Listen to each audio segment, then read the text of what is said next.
Все началось с эксперимента, который сначала показался безумным.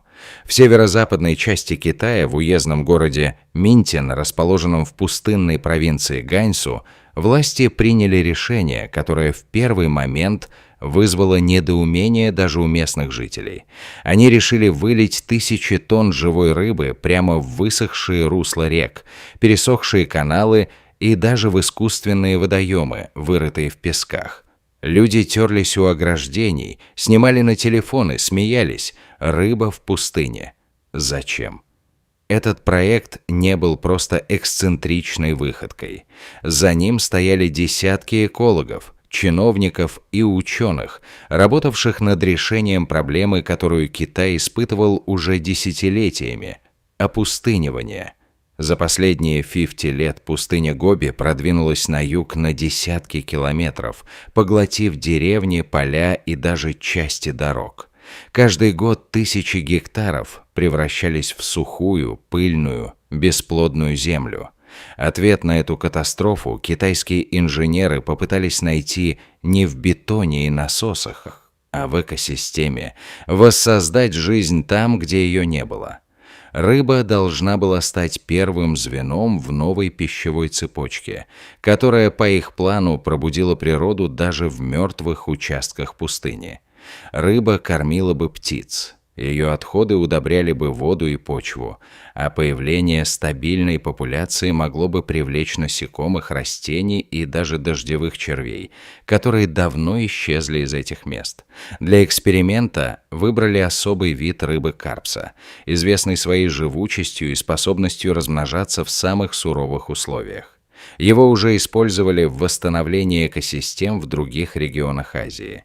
Однако никто прежде не пробовал запускать его в условиях, где дневные температуры доходят до +45 degrees, а ночью вода может замерзать, если она вообще не испарится за день. В течение одной недели в пустыню было доставлено более 2 миллиона литров воды и более 60 тонн рыбы в специально оборудованных автоцистернах. Рабочие и военные, привлеченные к проекту, с трудом справлялись с логистикой. Песок буквально проваливался под грузовиками, техника глохла, а жаркое солнце выжигало все. Тем не менее, к концу недели в 17 искусственных водоемах пульсировала жизнь. Рыба действительно плавала. Некоторые даже начали откладывать икру. Местные жители сначала скептически посматривали на происходящее. Пожилой фермер по имени Ли Юнфан говорил журналистам: «Я видел, как здесь умирали деревья, как исчезали птицы, а теперь они говорят, что рыба все изменит. Посмотрим». Но уже через 2 недели началось то, чего никто не ожидал. Из одного из искусственных водоемов рыба начала исчезать. Сначала это заметили волонтеры, дежурившие возле водоема номер 10. Ранним утром уровень воды был нормальным. Рыба вела себя активно, но к полудню что-то изменилось. Пруд казался пустым. Поверхность воды была странно мутной, почти застекленной. Один из студентов, участвующих в проекте, осторожно вошел в воду и сразу почувствовал: дно покрыто тонким слоем мыла и телами мертвой рыбы. Почти все поголовье исчезло за одну ночь. На место прибыли биологи, инженеры, даже представители Министерства водных ресурсов начали брать пробы, осматривать берега, и чем больше они изучали, тем меньше понимали. Температура воды была в пределах нормы, уровень кислорода допустимый. Никакой химии в пробах не обнаружили, но рыба погибла массово, будто по какому-то неизвестному сигналу. Тогда было принято срочное решение осмотреть все оставшиеся 16 водоемов. В течение следующих 48 часов стало ясно. В 5 водоемах рыба начала вести себя тревожно. Она всплывала к поверхности, двигалась медленно, а некоторые особи вообще лежали боком, как будто в полусне. Ученые заговорили о возможности вируса или бактериального заражения, но пробы из этих водоемов не показали ничего опасного. И тут один из орнитологов, наблюдавших за территорией с дрона, заметил нечто странное. На видеозаписи была видна стая птиц, кружащих над прудом номер 1, тем самым, который изначально считался самым успешным. Картина выглядела тревожно. Птицы вели себя агрессивно, пикировали к воде, кричали, ссорились между собой. Но самое странное, на поверхности воды плавало множество дохлых птиц. Это стало вторым ударом. Рыба исчезала, птицы погибали, а воды, казавшиеся чистыми и оживленными всего несколько дней назад, теперь начали напоминать могилы. Проект, получивший восторженные отклики в прессе, внезапно оказался на грани провала. Биологи в панике искали объяснения. Политики обвиняли друг друга. Кто-то выдвинул версию о высоком содержании сероводорода, образовавшегося из-за перегрева воды. Другие обвиняли слишком плотную популяцию рыбы. Третьи говорили о том, что в пустыне невозможно обмануть экосистему, и что сама идея была обречена с самого начала. Но настоящая причина начала вырисовываться только через несколько дней, и ее никто не ожидал. Один из сотрудников университета Ланчжоу, специализирующийся на микробиологии, заметил в пробах из прудов нечто необычное – присутствие древних споробактерий, которые ранее находили только в почве глубоких слоев пустыни Гоби. Эти микроорганизмы, веками дремавшие в песке, оказались активированы водой.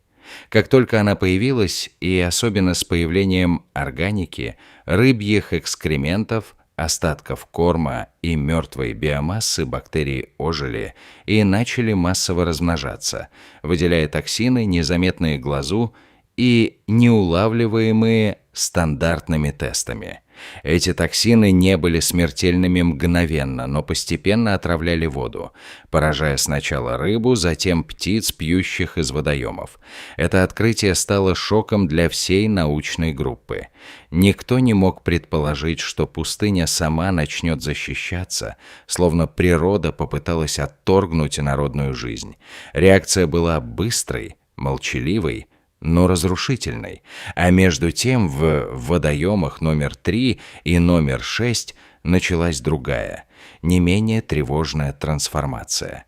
Поверхность воды покрылась пленкой, а берега – тонкой плесенью. Ночью, по словам очевидцев, над водой начали подниматься странные фосфоресцирующие пары.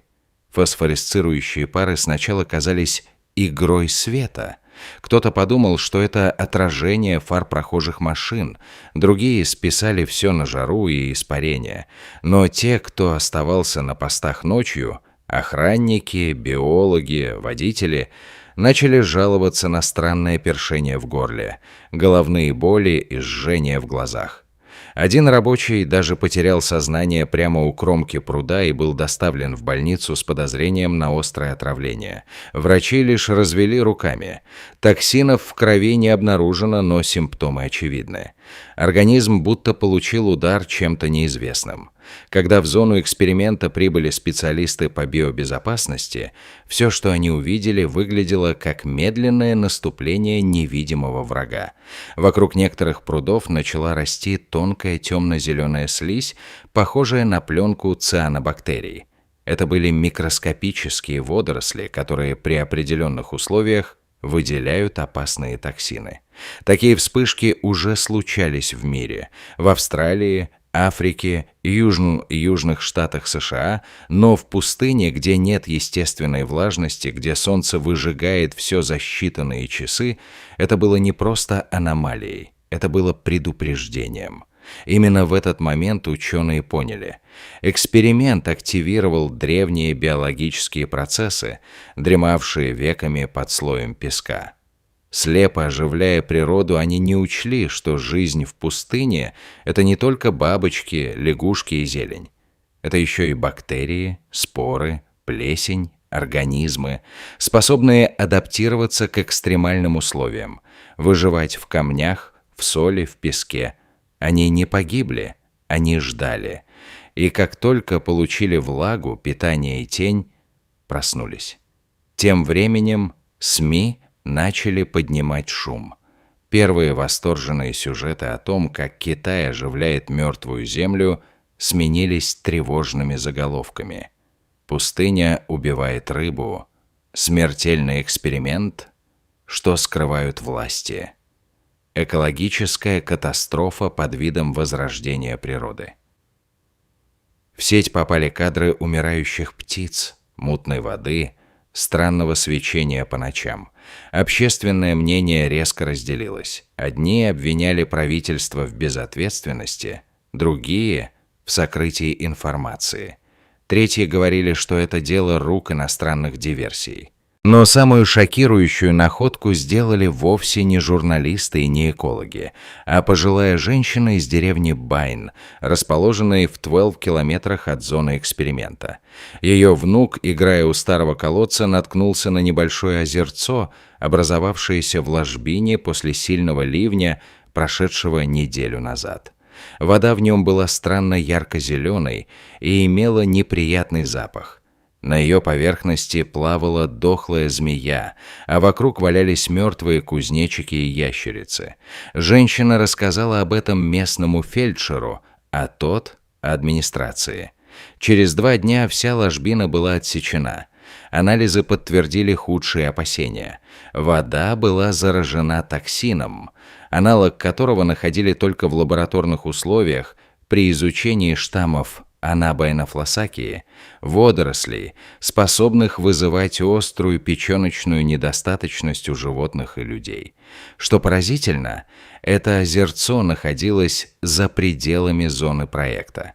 Это означало только одно – что-то начало распространяться.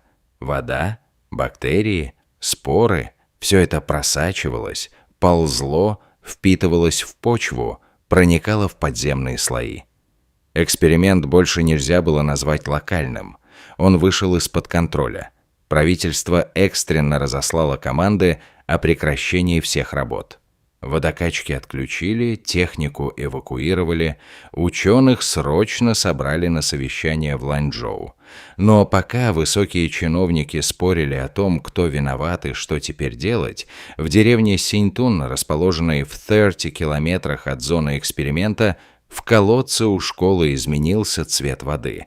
Когда вода в школьном колодце деревни Синьтун стала мутной и приобрела странный серо-зеленый оттенок, никто сначала не запаниковал.